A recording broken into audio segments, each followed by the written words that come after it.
Hello and good evening, everyone. Thank you so much for joining us. My name is Christina Perez, and I am a Duval County Public Schools Family Engagement Specialist. Um, Family engagement supports families as well and as much as we can, which is why we're presenting this course this evening, which is Welcome to Team Duval. We are so thrilled to have you as part of our team, and we are so happy that you are part of Team Duval. Tonight, I am joined by a ton of experts from all across Team Duval who are ready to share with you a wealth of information.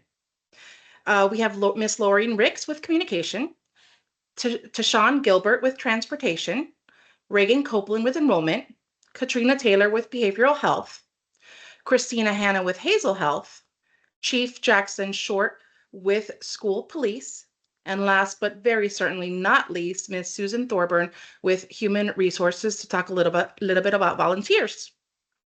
I am sure you all will have questions throughout the entire presentation. If you do, please make sure to type them in the chat and they will be answered by one of our experts in the chat or out loud at the end of the presentation. We want to make sure that you leave this webinar with much more information than when you arrived. Before we get started, I wanted to let you all know that this webinar is being recorded and it will be available on the Parent Academy website as well as the Parent Academy YouTube channel at a later date. Now, without further ado, let's get it started, and I'm going to go ahead and share my screen.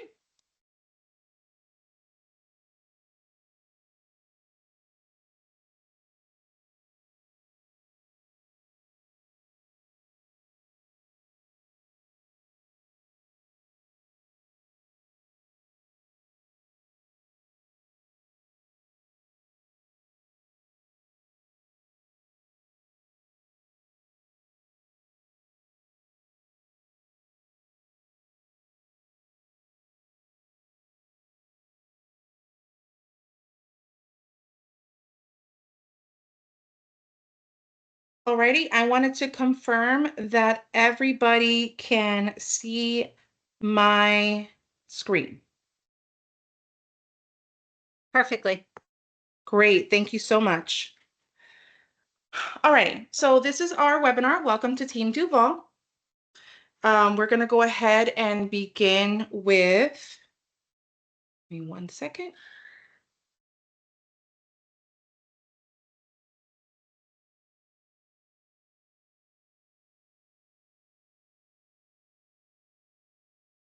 We are going to go ahead and begin with the school calendar. The school calendar is color-coded and it indicates different types of days that occur throughout the school year. The first thing that you may notice is that this school year, there are no early release days. The orange days indicate weather days, which are used in instances where schools' days need to be made up due to any sort of inclement weather, such as hurricanes and any severe storms. If these days are used, the orange days may change to instructional days. So make sure you are constantly checking the school calendar for any updates. The aqua/teal days are employee planning and in-service days, which are also known as teacher planning days or teacher work days. This year, teacher planning days will occur the week before the first day of school, then on 2 consecutive days, 3 times throughout the school year. Schools are closed on the yellow days. The first and last days of school are indicated in purple, and the green days are the days that both the schools and the administrative offices are closed.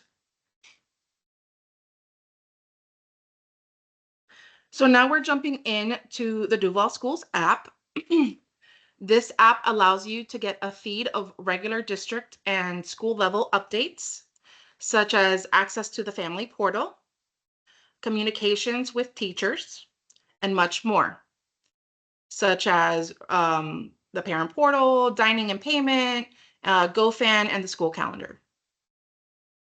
It's available to download on both Apple and Google Play stores. If you'd like, you can go ahead and scan the QR code that's on the screen to download the app. Make sure that you enable push notifications from the app to get the most up-to-date information from Duval Schools.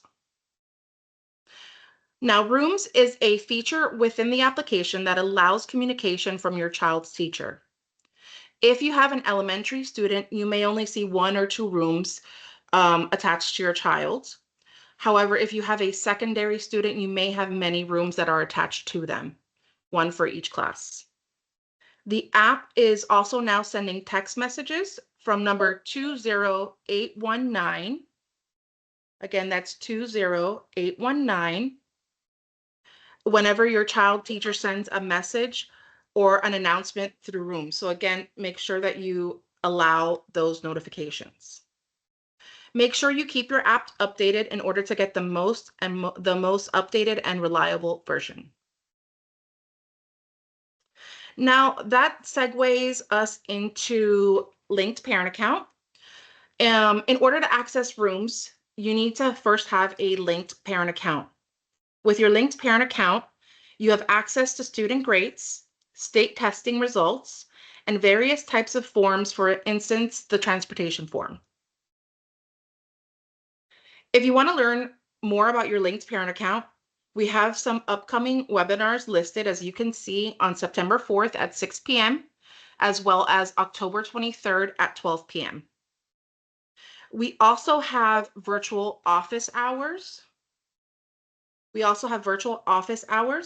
And with virtual office hours, you can log in within the given time frame, and you can ask your question and get your question answered from the Duval School District staff or expert, and then just log out. So go in, have your question answered, log out, and it's super simple.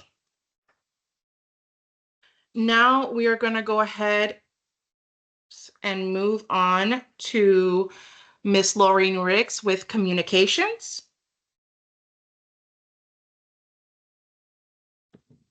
Thank you, Christina. You're Hi, welcome. everybody. Thank you.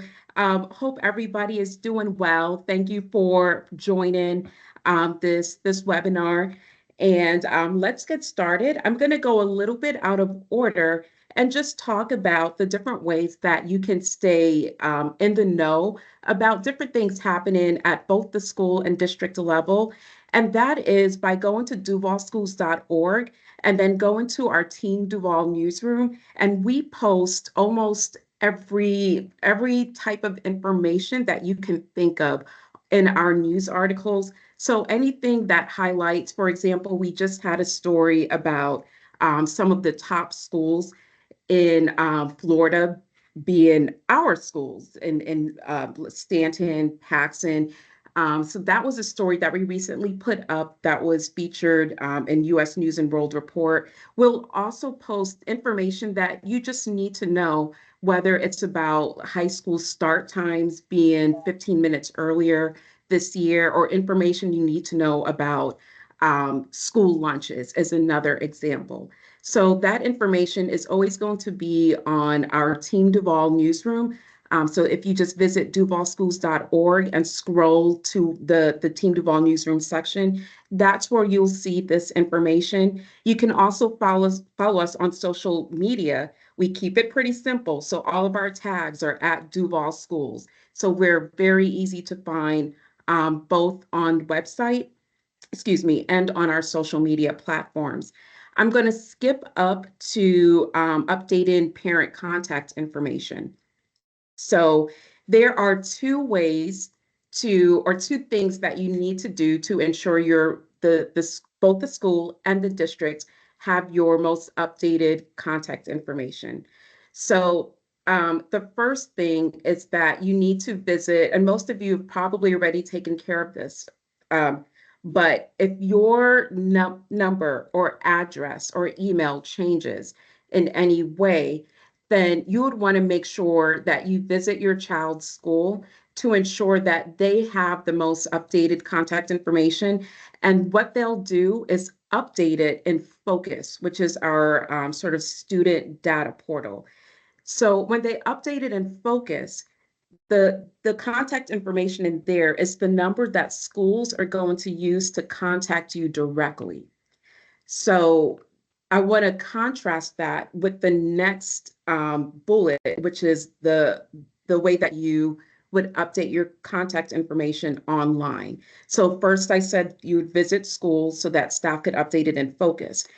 The other place where you would need to update your contact information is online, and it's a different, this contact information is different. This is the contact information that we will use to send you automated communications.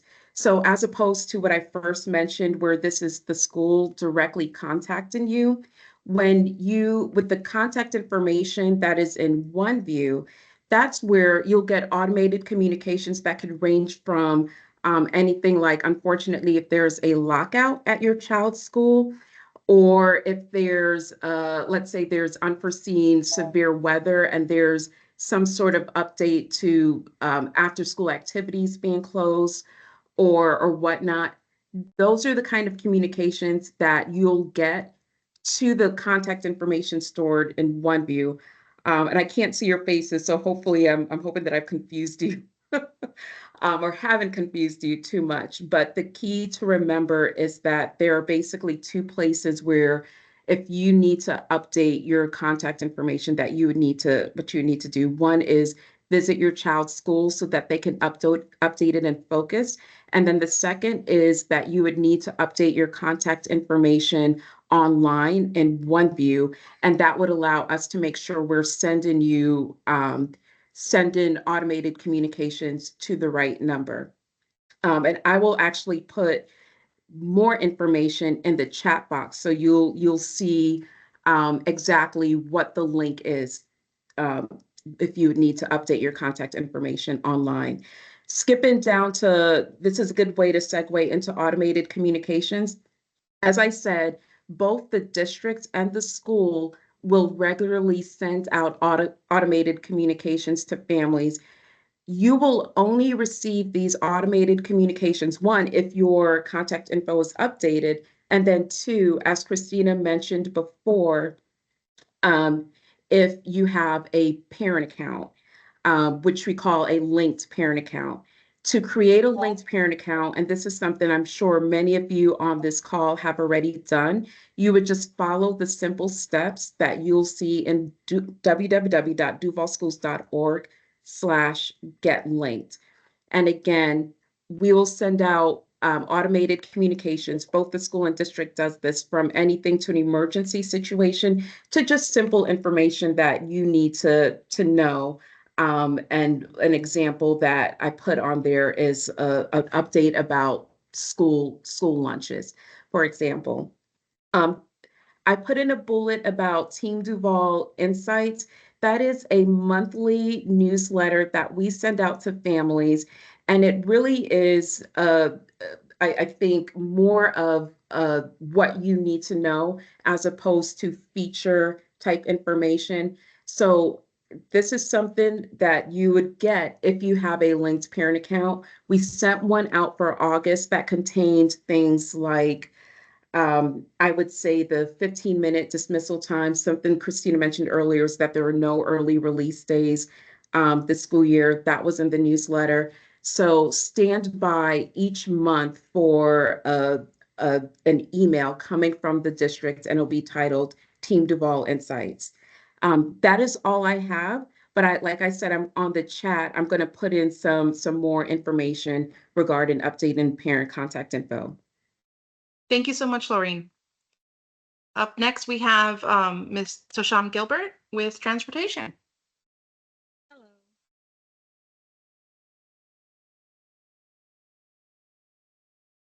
Ms. Gilbert? Hey, can you hear me? Hello? Hello? There we go. We can hear you now. Now I can hear Okay, you. I'm sorry. Okay, so we're going to start with the transportation options or the transportation policy for our elementary students. The in elementary school, their bus stop can be up to 1.5 miles from their home. For our secondary, they can be up to 1.5 miles from their home. 1 mile for the elementary and 1.5 miles for our secondary. Sorry about that. Elementary students attending their neighborhood school or an approved special program will be provided transportation as long as their home is 1.5 miles from the stop or from the school. For our middle school students, the student must live more than 2 miles from the school of attendance. Each student expecting a ride on a school bus is asked to register for school bus transportation. They must have that linked account that Ms. Christina and Ms. Riggs spoke of. They have to have a linked account. After getting that linked account, making sure that you're the person that should have access to that student's information, you'll go into your focus account and your parent focus account under the forms tab and register the student for transportation. It should only take approximately 10 days to assign that student to a bus and for that bus information to be published in our focus, in the focus account. For an alternate address, an alternate address is if your primary address is eligible for transportation and the parent needs the student to be dropped off to a different address that's also eligible for transportation for that school. That's when that alternate address will be reviewed and considered for transportation from that alternate address. Asking or trying to assign your student to an alternate address because the primary is not eligible, the alternate address will not be approved. So making sure that the primary address is updated in focus. That's that address that you have to go to the school to provide documents for to say where you live. The contact address that Ms. Rick spoke of, that's not the address that's used to determine eligibility. Next slide.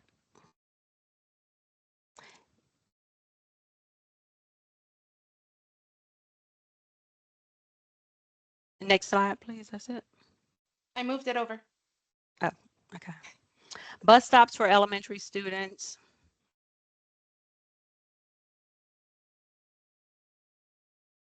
Bus Not stops for, for elementary students. The bus stop may be up to 1 mile from the student's residence.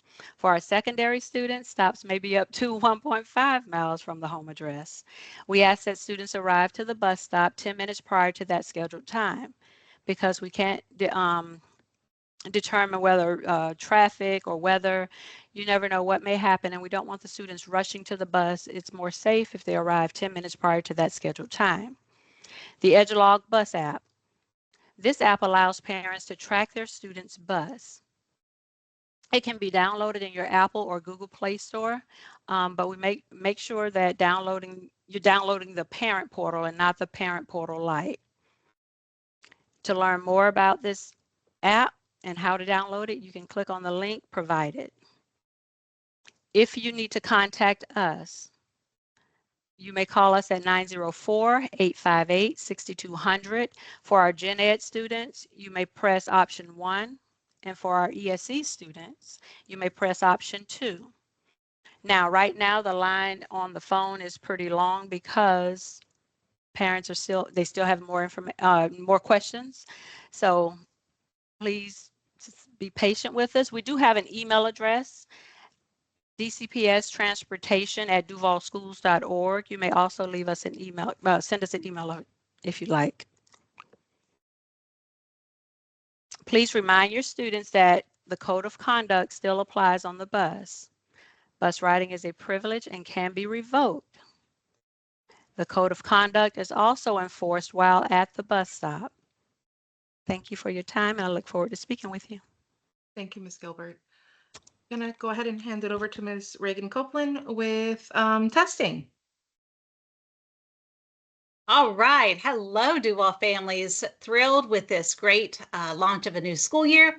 part of the launch of a school year will inevitably include some testing for our students. That testing could look like anything from the day-to-day quizzes, where teachers are really getting a feel for what your child may know from current lessons, to what I call a normal test, where it's at the end of a unit, at the end of a chapter, at the end of some topic or concept that the students are learning.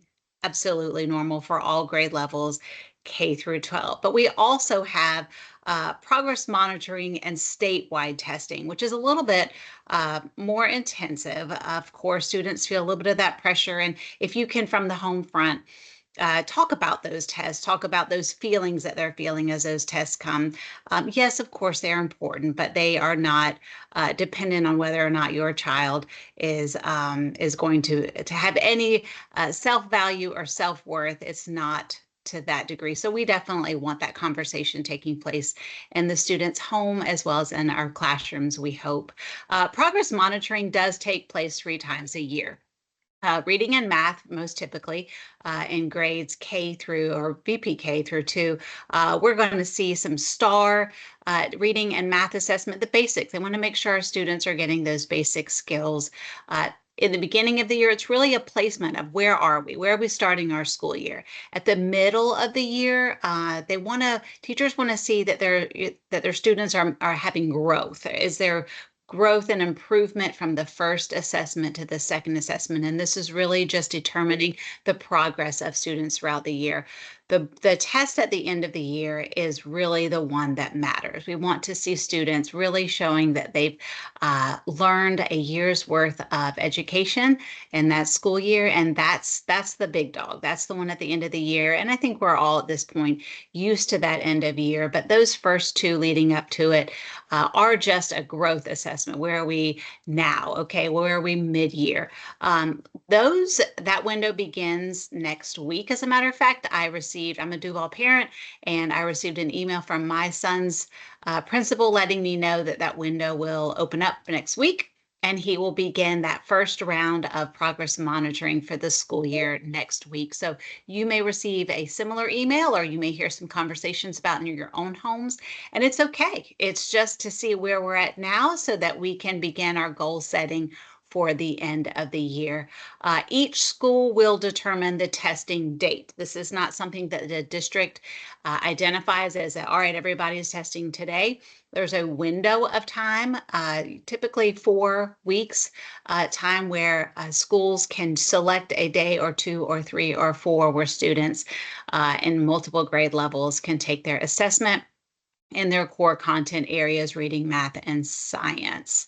I believe our electives are also assessed, but those are not assessed at the same level as the core content area.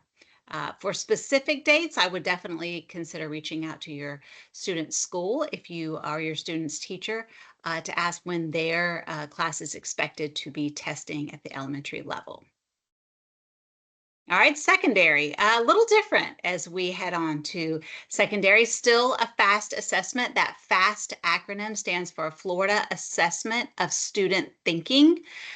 Essentially, we are testing students' knowledge of the BEST standards, which are Florida state standards, where we want our students to perform. Again, our core content areas, reading, math, science. We have the writing. Actually, the writing I didn't mention, that was in 4th grade, and it's tested again in 8th as well as in 10th. EOCs, that is a category of an assessment for a content area that is considered an end-of-course exam. Did they pass the course?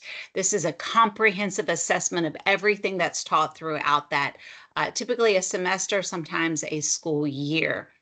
And of course, exams will come in as they're listed on this slide: civics, U.S. history, algebra 1, geometry, and biology. Some of these are graduation requirements, like your algebra 1 U.S. history, I believe civics is a mandatory course as well. All of these are major subjects. If your student is currently enrolled in one of these courses, make sure your student is succeeding. I'm certain that your school will be offering tutoring for these courses, perhaps even offered by your student's teacher, which would be wonderful. Before or after school tutoring is often an option as well. So look into that, as those courses are mandatory. Ongoing assessments for our high school students, beginning in, I believe, ninth grade, students start taking a PSAT, which is kind of a prep course for that SAT, giving students an idea of what the feel of that what that assessment is about. And ultimately, they have got to get an SAT or ACT assessment score to participate in post-secondary education, college or university level. They've also introduced something called the CLT. Those assessments are different in small ways. I know our ACT is a little heavier in the biology and the sciences aspect, and SAT is a little bit heavier in the math and algebra. So really it depends. I strongly encourage families to have your students take an SAT at least once, twice, 3 times. Typically it goes up, the score goes up each time. Same with the ACT. They may do better on an ACT than they do the SAT. So give it a shot. Our school district offers the SAT for free to all 10th and 11th graders. So take advantage of it. Make sure your student goes to school that day so that they can take the assessment on campus with the rest of their friends. Finally, the assessment website does a little bit more of a detailed job. I'm giving you a brief overview, but it's listed in more detail there. Also, I am confident that your school's principal, especially in the high school level, will be overly communicating, as well as high school counselors will make sure that you are on the up and up on upcoming assessments and, of course, exams and those progress monitoring. And that's a wrap. Thank you, Reagan. You're welcome. Now up Katrina Taylor with behavioral health. All right. So good evening, family. Thank you for so much for joining us today. I'm Katrina Taylor, Director of School Behavioral Health, and I'll be sharing some information regarding Duval County Public Schools mental health infrastructure, as well as school attendance. So there are 5 reasons, or possibly more than 5 reasons, but there are 5 primary reasons why our students and why our school district really places an emphasis on mental health and emphasis on ensuring that our students have access to mental health services. And we do that by ensuring that all of our schools have access to mental health clinicians. We also provide resiliency education in all school levels, one of which is through Wellness Wednesday. All of our schools have access to a school counselor, school social worker, and school psychologist. We also have crisis hotline support and grief response support. And finally, we do provide mental health awareness training to all faculty and staff. You can go ahead. All right, so this gives you an idea of what Duval County Public Schools mental health infrastructure looks like. We provide mental health support through a multi-tier system of support. So that means that as a school district, we try to be as preventative as possible while ensuring that our students receive Tier 1 prevention as it relates to mental health. And that's through Wellness Wednesday. That's through Comms Classroom at our elementary level, Sanford Harmony through our K-6 level, School Connect in our select middle schools, and that is prevention, resiliency education. Some of our students, they do need a higher level of support, which is known as Tier 2, and that's through small groups. So some of our students may be referred for counseling, for group counseling that may be through their school counselor, school social worker, even full service school provider. And then finally, our highest level of care is our Tier 3 support, and that is if our students need any form of individual counseling. Our school social workers and our school counselors can provide brief solution focused counseling, not long term. Our longer term providers are our full service school providers, and they can provide 6 months of services in our to our schools for our students that are referred and parents consent for those services. Our provider, Child Guidance Center, they're called out when our students have made threats to harm self or attempt to harm self. Then we do what's called a Baker Act assessment to determine that if that student needs to be transported to the closest Baker Act receiving facility. I know that Hazel Heart is on, Hazel Health is on, and so also our schools have access to telehealth counseling through Hazel Heart. So if a parent prefers for their student to have virtual counseling, they can have that in lieu of full service. No, you can't have both. I get that question a lot. And so if you want counseling for your student, they would need to either receive in person or face to face. They can't have both. What you see there is our referral form for full service schools. All parents, students, community partners, school-based staff, they may refer for student for counseling. That referral is then given to our full service school social worker for an assessment and parental contact. We cannot provide counseling to students without parental consent. We can see a student once without parental consent, and that's typically for if that child is in a crisis, we may provide that. I know that through Focus, parents can refer their students for full service schools. You go to the Forms tab on the left side of Focus, and you should be able to see the full service school referral form there. Once you complete that referral form and press submit, the next point of contact will be from the full service school social worker to coordinate services for you and your student. So, as a parent, it is mental health, students with mental health concern is quite normal. We have about 1 in 5 of our students in need of mental health support. So, if you see signs and symptoms that your student may be struggling mentally, the first thing that you want to do is talk to them. Don't pretend that it's not happening. Don't pretend that it's a figment of your imagination.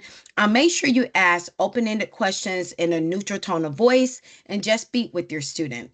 And that, tell me, are you okay? Why, what are some things to let you know that you're doing okay? To get them to answer those questions long-ended, instead of them giving one word answers. You want them to elaborate. You also want to voice your concerns to the school staff.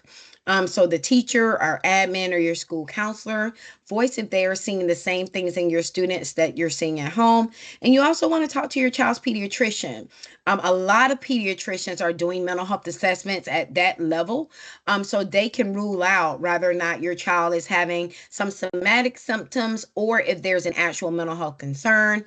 They can also provide you a referral to mental health specialists, but as I stated, all of our schools and our students have access to mental health counseling, so you can most definitely reach out to the school counselor at your child's school to make that referral for full service schools.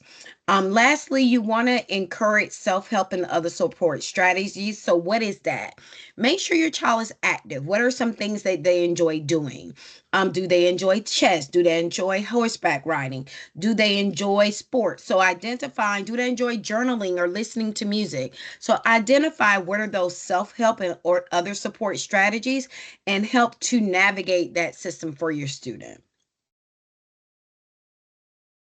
So attendance is a huge deal in this nation, not only for Duval County, but also nationally. Every school district across the state has experienced some concerns with absenteeism as a result of COVID because the culture around attendance has changed since then. And so there are 5 reasons why Duval County, or 5 ways that Duval County is addressing school attendance. We are recognizing good and improved attendance. So not only those students that have improved attendance, but also those students that have not only those students that have perfect attendance, but also those students that have improved attendance. We are also engaging students and parents, rather that is through open houses, parent nights, orientations, making sure they are aware of what the school board policies are regarding attendance. Schools are also monitoring attendance data and practice. They're providing personalized outreach early. So that means that if a student has had two absences within a school within 1 week, teachers are reaching out to those families to identify what are some barriers as to why that student isn't coming to school. And we're also helping schools to develop programmatic responses to those barriers. I know that Ms. Gilbert was on the line and she was talking about transportation. So rather it's transportation, health concerns, mental health concerns, cultural concerns. Try to address what those issues are to try to navigate that for the families. So what is truancy? How do you know that your child is truant? When a child is truant, they've had 5 unexcused absences within the calendar month. They've had 10 unexcused absences within the 90 days, or they've had 15 absences within the 90 calendar days. All of these are what happens when a student is considered chronically absent, and the school then steps in to try to identify what barriers these families are experiencing that is preventing the student from coming to school. So, what is an excused absence? I actually got this call from a school today. So, excused absence is when a student is returned from school, they must have number one, a written explanation as to why they were out of school. And some of those excused absences may be illness or injury of a student, serious illness or death of a family member, inclement weather. And typically that's given by the district if there's a hurricane, official of a religious holiday or religious instruction, insurmountable conditions as determined by the school principal. So there are some extenuating circumstances where the principals have the authority to determine what is considered to be an insurmountable condition, or if a school personnel considers it to be an insurmountable condition. So attendance is so important, even at the pre-K level or kindergarten level, because you are creating a culture of attendance with your student.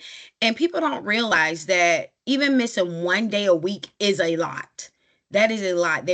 Students are really missing out on meaningful instruction. So even when a student misses 2 days within the calendar month, they would miss 20 days in a year.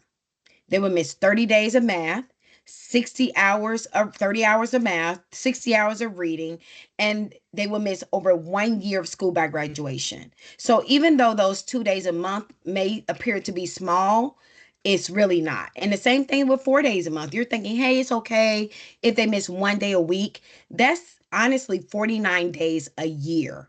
There are only 180 days within the school year. So they're really missing out on 60 hours of math, 120 hours of reading and writing, and 2 years of school total by graduation. So attendance is absolutely an integral piece in ensuring that your student is successfully academically as well as socially and mentally. Go ahead. My contact information is on the screen before you. This is just the Cliffs Notes version. If you have any additional questions, please feel free to reach out to me via email. Thank you so much and have a great day. Now we have Christina Hanna with Hazel Health. Hi, everyone. Good evening. My name is Christina Hanna. I'm with Hazel Health. Hazel Health, we are partnered with Duval County Public Schools. We are going into year 5 of our partnership. And through Hazel Health, all students who are enrolled in a public school have to virtual therapy and telehealth visits, so mental health and physical health visits. And this is accessible to all of your students at no out-of-pocket cost for you as the guardian. This is regardless of their insurance coverage or ability to pay. And we partner with districts across the country, and these services are available both at home and at school. Again, all virtual services that can be started during the weekdays, so Monday through Friday, for your convenience to have additional supports for your students. At Hazel, we like to think of Hazel as a virtual clinic. So again, all virtual. So if the virtual setting is what is going to work best for you or your students, that's great for accessible mental health services. And then again, for the physical health services, again, they are available at school. So if your student engages with a physical health provider, so they would connect with one of Hazel's um, providers, they can have access to over-the-counter medications with your consent. So no student would be able to engage in any service without proper consent from the guardian. But utilizing these resources is to really help keep your students in class, keep them healthy while there, and be able to keep you at work or, doing the things that you need to be doing. And so, just to kind of highlight how many other families took advantage of these services, this may be the first time you've heard of Hazel Health and you're kind of unsure of if you want to engage with this service or not. There were almost 13,000 students who completed a physical health visit last school year. And 94.3% of those students were able to return to class. So return to class, not have to go home, not have to miss important instructional time. And then for the mental health services, almost 5,000 visits were completed. And we know that early intervention is key. And so on average, students who enrolled into Hazel was 11.1 years old. And so, really, just a quick intro on how to sign your student up. You can go to this website or scan this QR code here to get a ton more information on Hazel and how it can benefit your student and your family. But in order to actually enroll your student, you would click sign up. You would create a parent account and complete that consent for each one of your students. And then once you actually complete that consent form, you can then click on request teletherapy for mental health services or request medical services for physical health services. Again, as Ms. Katrina mentioned earlier, all of the school counselors are also trained in completing those referrals for mental health services. So you can also go to your student's school counselor to get that referral. And then there is someone designated at all of the schools who can start those physical health services while your student is in school. And so again, you can go to the website there to get additional information or answer some of your questions that you may have or sign your students up for services. So thank you very much and have a great evening. Thank you so much, Sina. Alrighty, breakfast and lunch. So this school year, there are 37 schools that will no longer provide free lunch meals, which was originally funded through the Community Eligibility Provision, or CEP. Families enrolled in these schools will need to complete a free or reduced price meal application or be certified by the state to receive assistance for meals. It's important to note, though, that all students still will be receiving free breakfast. You can find monthly menus at duvalschools.nutrislice.com, and you can deposit money in your child's account using My School Bucks in the Duval Schools app. Now I'm going to hand it off to Chief Short. Hello, everybody. So my name is Jackson Short. I'm the chief of police with the school district, and I'm going to go over some of the safety measures that we have in place to keep not only your students safe, but also our staff. So before I go through those, I want to talk real quick about getting the students to school safely. So we have an initiative that we started last year called Be Safe and Be Seen. And it's all about getting the students not only to school safely, but also home safely in the afternoon. Last year was a bad year for students getting in accidents. We had 42 kids that were struck by vehicles, either as walkers or pedestrians. And unfortunately, 3 of those were actually fatal. So this year, we're trying to do a better job of educating our drivers and our students about being safe and being seen and making sure we get to school safely and also home safely at the end of the day. While they are in class, there are some measures that we take to make sure that everybody is safe. The first thing that you'll notice right away is that every school, K through 12, has some type of armed personnel on campus. Most of those officers are law enforcement officers, and a lot of them are employed by the school district as police officers. But you also see officers from the Jacksonville Sheriff's Office. We also have school safety assistants, which are guardian trained, armed security officers that work for us. And they actually go to a higher level of firearms training than your average security guard. And then we also contract with Allied Security, who sends their personnel through that guardian training also. But regardless, at every campus, at every one of our schools, throughout the instructional day, there will be an armed person on the campus. And again, most of those being some type of law enforcement officer. Also, every school has locked gates and locked exterior doors to prevent any type of intruder from getting on campus. And then while the students are in class during the day, their classroom doors are to be locked also. So if a intruder were to make it on campus, their mobility and their access to the students should be very limited through those locked gates and locked doors and so on. In addition to the fire drills that we kind of all grew up with, we also practice other types of emergency drills on a routine basis, to include active assailant drills. So this is something that your students may talk about coming home, having to practice a drill that might be scary to them, especially if they're a younger age. But we do try to keep the training and the practice drills age relevant. So in other words, a student that's in kindergarten is not getting the same message that a student in high school would get about an active assailant on their campus. The staff members, they are all wearing emergency panic buttons on a lanyard around their neck. This is right next to their school ID. This emergency panic button is tied into not only the school police, but also the Jacksonville Sheriff's Office and the Jacksonville Fire Rescue Department.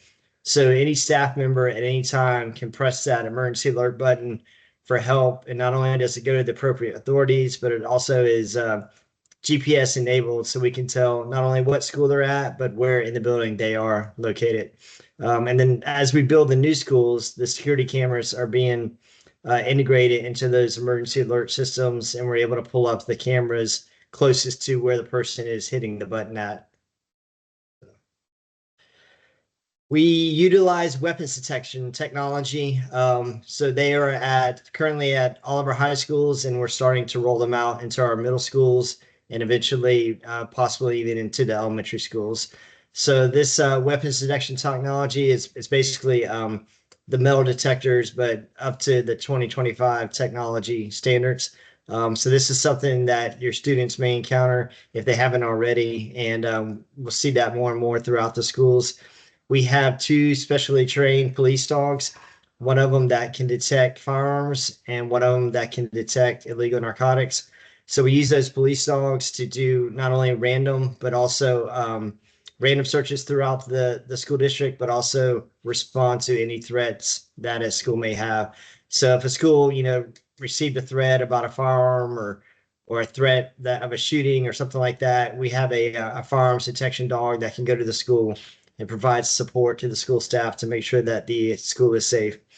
As far as reporting threats or any type of tips, especially that related to violence, we utilize an app called Fortify Florida, and that is the app that the entire state of Florida uses. So there will be there's lots of different ways to get on Fortify Florida. It'll be on your student's laptop. It's on the district website. It's on the phones. It's traditional internet. But the way those Fortify Florida tips come in, they immediately go to key personnel's email and on their phones as a text alert, so that we're able to see them immediately and respond to them immediately. So the Fortify Florida is the preferred method of reporting any tips of violence. However, any traditional method of reporting that will be accepted also. And then lastly, we emphasize the concept of see something and say something. We encourage anyone, student, staff, parent, neighbor, grandparent, if you see something suspicious or something that just doesn't feel right, to please report that to us so that we can take a look at it and make sure that everyone on the school campus is safe. So that is it for me, but obviously I will stay on the line if anybody has any questions. Thank you so much. All right, now a little bit about PTA and PTSA. The overall purpose is to foster a relationship between parents, teachers, and the school community, which in turn supports the overall success of our students. If you do want to join your PTA, please contact your child's school for more information. The cost is generally $5 to $10. Some schools may, depending on the school, some is more, some is a little bit less. Now I'm going to go ahead and hand it over to volunteers, Miss Susan Thorburn. Good afternoon, everyone. It's exciting to be here to speak to you about volunteering in Duval County Public Schools.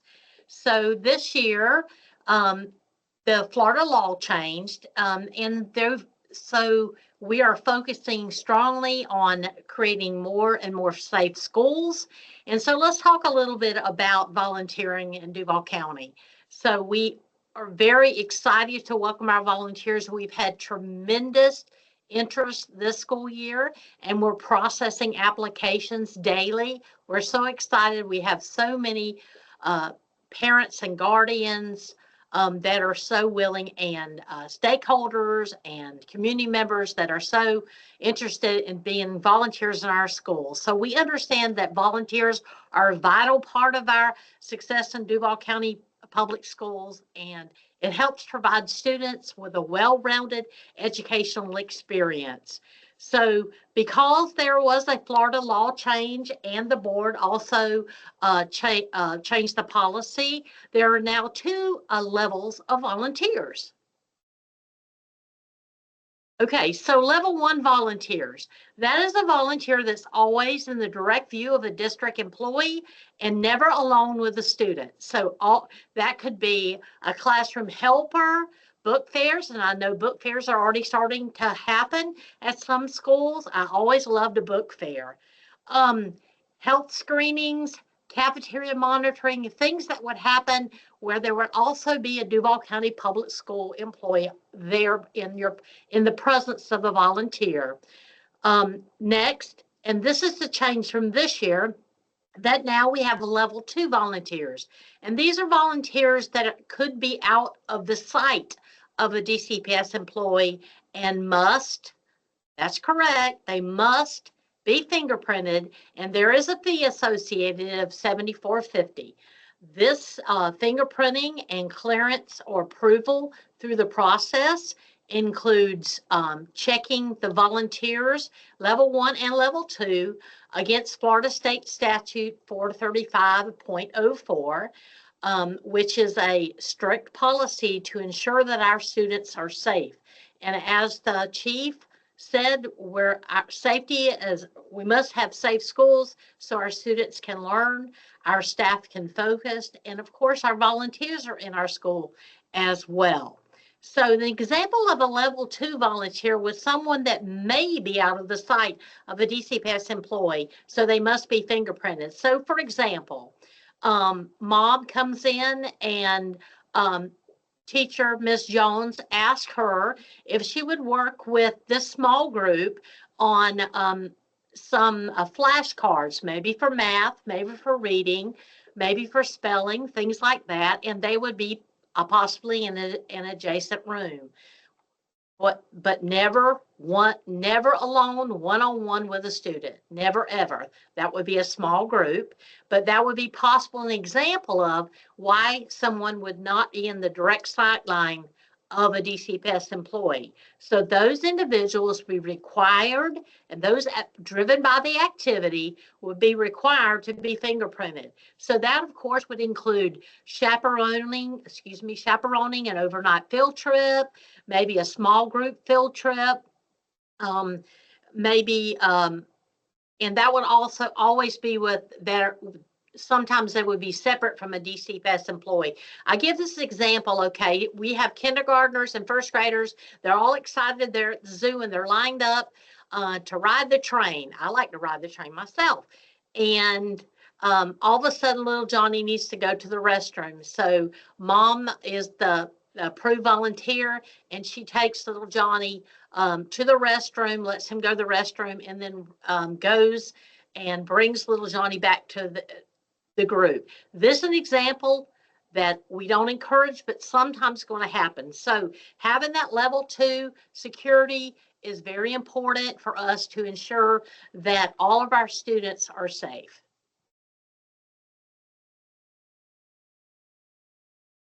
Okay, so now you ask the question, how do I become a volunteer? So you can apply at DCPS on our website at the department section. You can click on departments and you go down to volunteer and you'll be able to register. It's going to ask you some questions. It's going to have a basic application.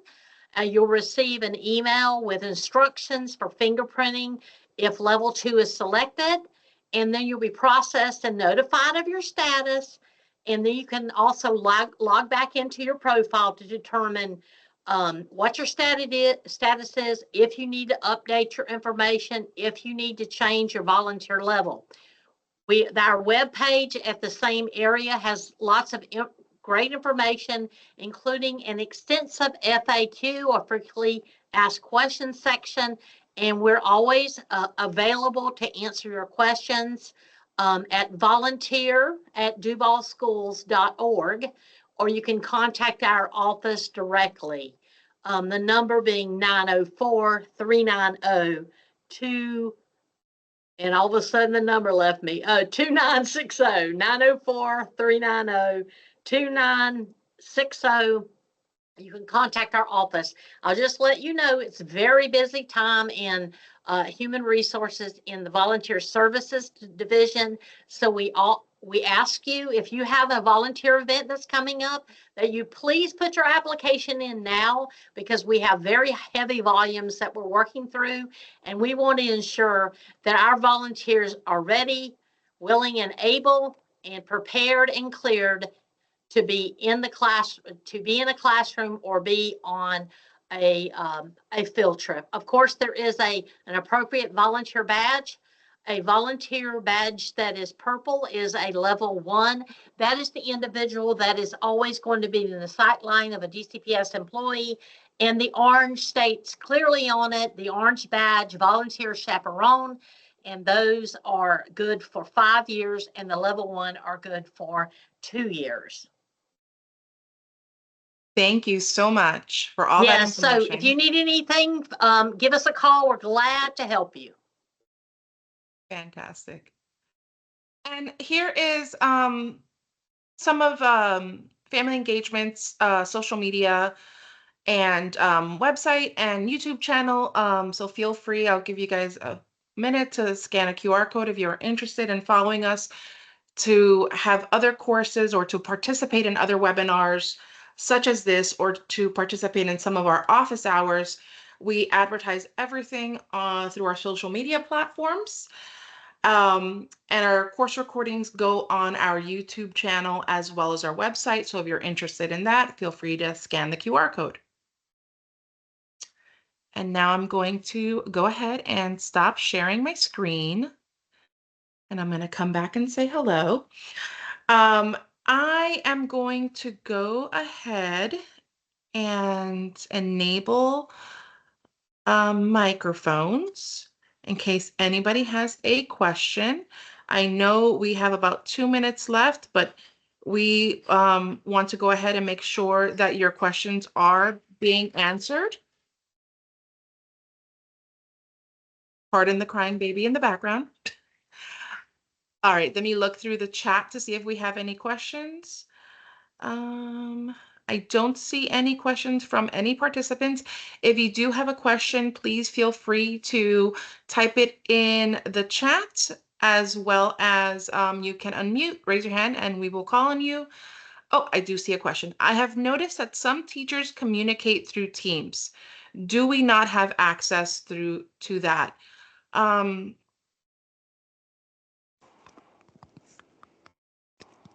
um, Give me one second. I personally don't have a secondary student. Um, is anyone on board that has a secondary student that can help answer the question in regards to teams? I'll jump in and answer that. Thank And you. honestly, I end up logging in for I downloaded the app onto my phone and log in as him anyway, because I want to respectfully stalk to make sure everything's getting done as it should be. So I do keep an eye on him that way. I would recommend downloading the Microsoft Teams app onto your phone.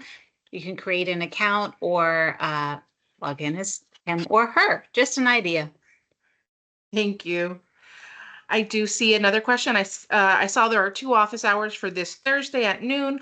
Are they joint or actually two different topics? They're actually two different topics. I believe one is for how to become a Duval Schools parent leader. And oh my goodness, off the top of my head, I cannot recall what the other one is. I believe it's volunteers, is it not? I believe it's volunteers. And I think that's actually a Yeah, webinar.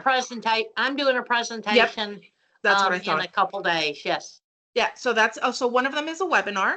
So it'll be a course similar to this one that Ms. Thorburn will be facilitating. And the other one will be a office hour. So you could jump in, ask any questions that you may have, which is how to become a Duval Schools parent leader, which that's the district-based parent leaders. The application is open until mid-October. I believe October 17th is the date. I'm having a hard time creating an account on Thrillshare. I don't know if this was addressed. So I'll jump Thrillshare, in here oh, and let you know that unfortunately, our school-based administrators are calling it ThrillShare to families because that's the application, that's the way in which they access the information, but it's not a parent-facing term. So really what parents should be looking for is in their I'm an Apple person, so when I go and download apps on my phone, whether you are Samsung or Apple or whatever you are searching for the Duval Schools, Florida app. You're basically looking for the Duval Schools app. And that is how you're going to access everything Duval Schools on your phone. That's the lunch menu. It's the rooms, the messaging app that you can contact your child's teachers, well, all of your children's teachers. So it is not ThrillShare. That's why you're having trouble making an account through ThrillShare. Nope, that's more of the administrator side. The teachers are going to be using that, but the parents will see it through our Duval Schools app. So that's your next step, Mom. thank you so much. I do see a hand raised, Cobb.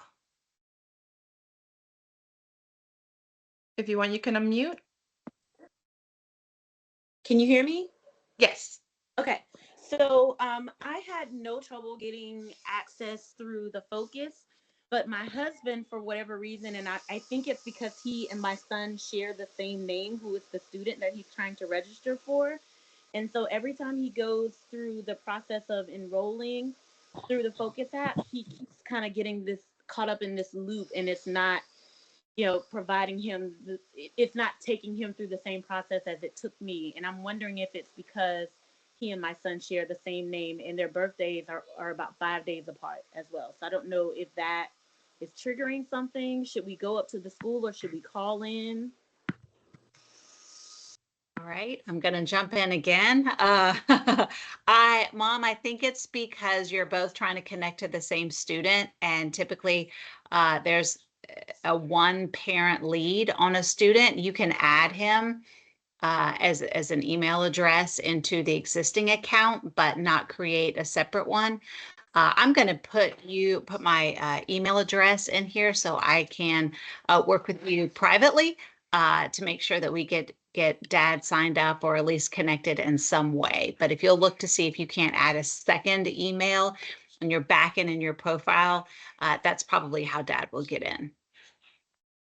Okay, All and then right. does that also work the same way for the Pick My Kid Up as well?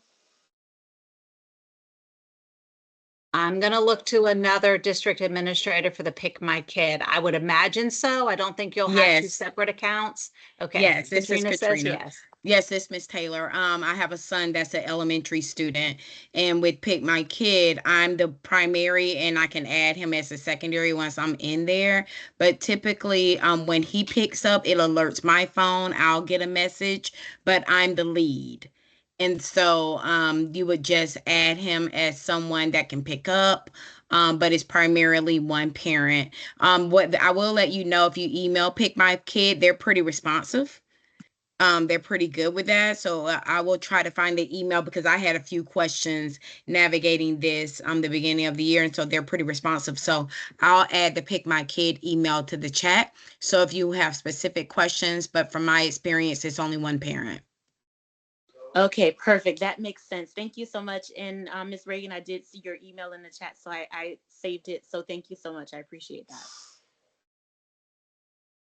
Alrighty, I'm jumping back into the chat and I see a question.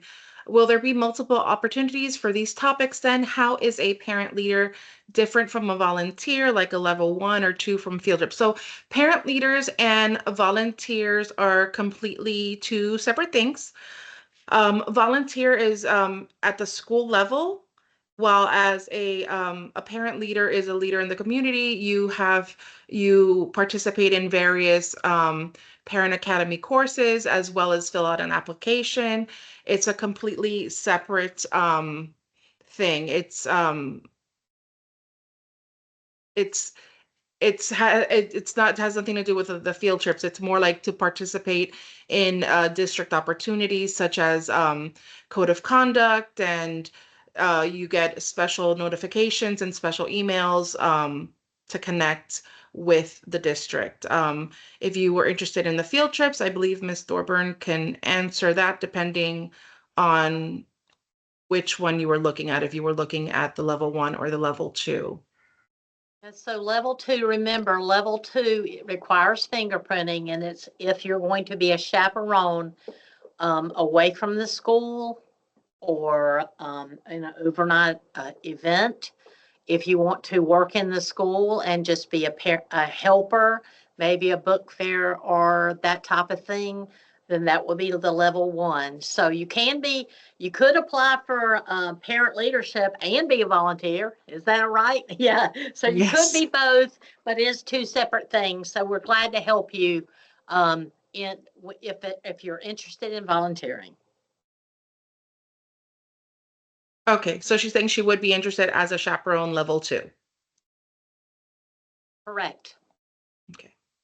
Um, the next question I see is, if a school is aware of a potential threat at the school and have notified parents via email, if a parent selects to keep the child out of school because of the threat, will the student be marked unexcused absence?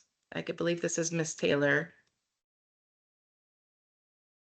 I'm sorry, repeat the question one more time. Absolutely. If a school is aware of a potential threat at the school and have notified parents via email, if a school selects to keep the child, sorry, if a parent selects to keep the child out of school because of the threat, will the student be marked as an unexcused absence? And that is an insurmountable condition as determined by the principal. So if that principal sends out a message to parents and stating such, but it's not considered under policy, what is considered to be an excused absence. However, this may be one under the insurmountable conditions as considered by a district or a school administrator. Thank you, Katrina. And now I will say it is 7:08 and we are over our time. If you do have any other questions, I will happily connect you to any one of our district experts. I have gone ahead and dropped the family engagement email in the chat, so please feel free to reach out with any questions that you may have, and we will get you connected. And if we don't know the answer, we will absolutely get you to someone that does know the answer. All right, everyone, that's a wrap. We have gone almost 10 minutes over time, and boy, oh boy, it has been a lot of information. So I hope you guys have a fantastic evening. Thank you once again for being part of Team Duval. Good night.